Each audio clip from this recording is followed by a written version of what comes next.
Good evening, and welcome to the 6 o'clock news. Breaking tonight is a rather remarkable leader, all the way from Israel, Joshua, son of Nun, the man, not the pun. Known for guiding his people through incredible challenges with faith and courage, he goes to preach and teach at some of our very own local communities. Just for a bit of background, Joshua was chosen by God to lead Israel after Moses' death. We first hear about him as Moses' trusted assistant, but his biggest role came after Moses had already passed. God gave him a challenging mission to lead the people of Israel to the Promised Land, a land of Canaan, a land occupied by powerful enemies, well inside fortified cities. You can find more about him in his book, The Book of Joshua, inside of any Bible, anywhere, to see his journey unfold.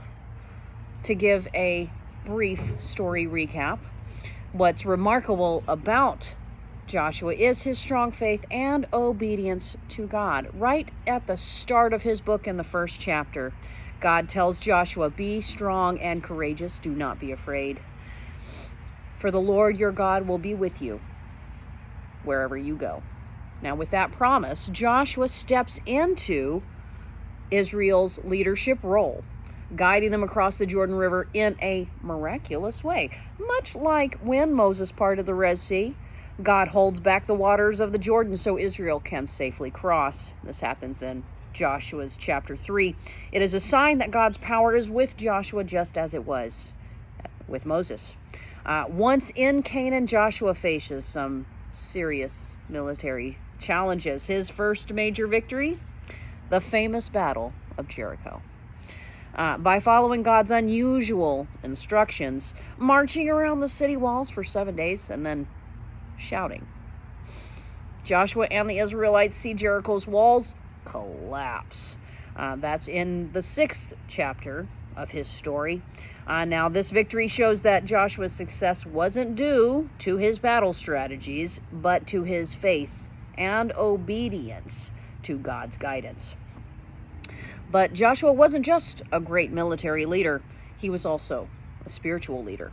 Now, at the end of his life, he calls the people of Israel together, and challenges them with these powerful words: "Choose this day whom you will serve. But as for me and my house, we will serve the Lord."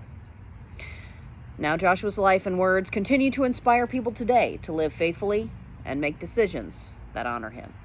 Thank you, and we look forward to seeing you for our next series on the Judges of Israel. I'm glad you tuned in. Have a good night.